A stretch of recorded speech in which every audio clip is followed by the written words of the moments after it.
Welcome to Buckeyes Tomorrow Morning for Monday, July 27th. I'm your host, Tom Orr. The Ball State game in 40 days, the game against Michigan in 124 days. We're sponsored today by our friends at Jeff Ruby's Columbus, proudly offering nationally acclaimed USDA prime steaks, seafood and sushi, impeccable service, live entertainment, and an attention to detail that is simply unmatched. Just go to jeffruby.com/Columbus to check out the menu and make a reservation today. All right, I'm joined by Tony Gerdeman of Buckeye Insiders here in Chicago, Illinois, because Big Ten Media Days kicks off on Tuesday.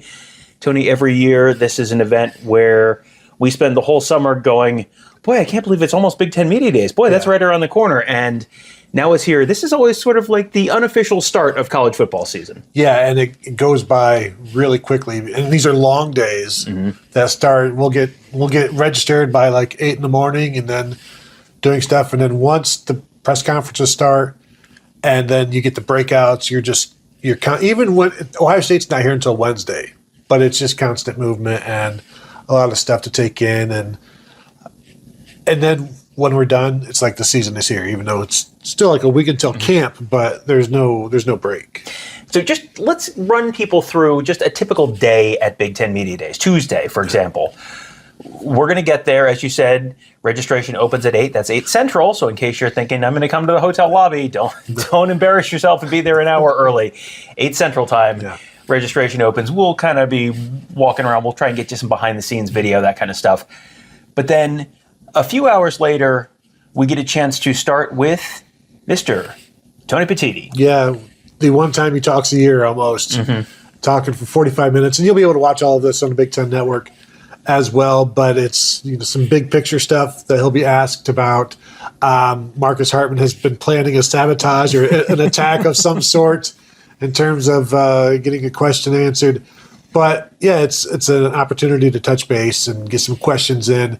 And in 45 minutes, these are going to be, he should get quite a few questions, although he's got to have some long-winded answers with everything going on. So it'll be interesting to see all of the pushback, well, whatever pushback he's getting, and maybe his pushback and his confidence in getting all of the College Sports Act and all of that taken care of, and that hey, sir, do you think it's going to go through the Senate? All of that sort of stuff, and it's too soon to say, and what they're wanting to hear from, like the language that they keep talking about, and they want to see the language in the act before they sign on, but.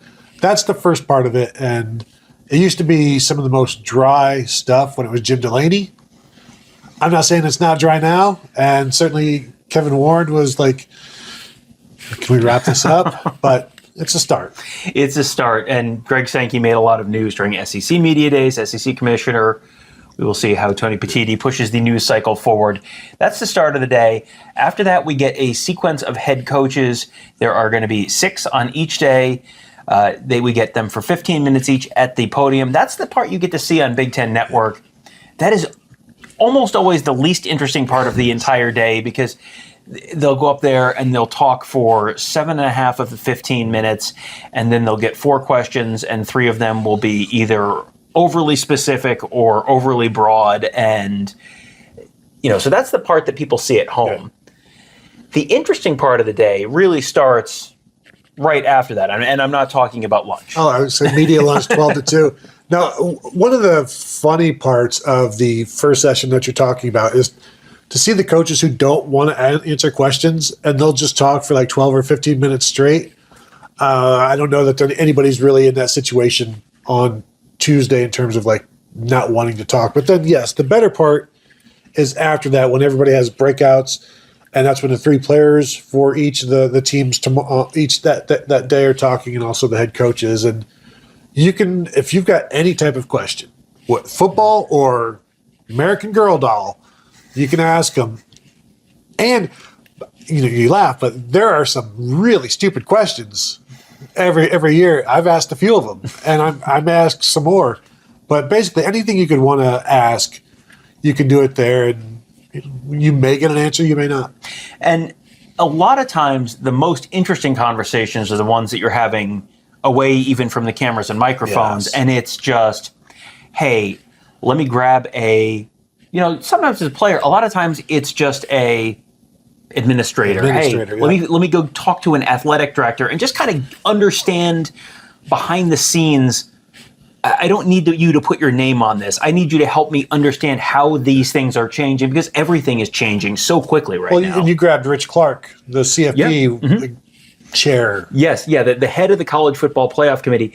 When Deshaun Foster did his legendary UCLA is in Los Angeles thing, I completely missed that because I was talking to Rich Clark about the selection procedure for the semifinal teams and how that would but you want to get your nitty gritty minutia questions answered. Like, this does not sound exciting, but then 3 months from now, people on our board are going to be asking, so how do we know if Ohio State's going to this semifinal or that semifinal? This is the week we get the answers to that. This is the week that we talk to the TV network executives. And I saw Rick Neuheisel here today already. He's checked in.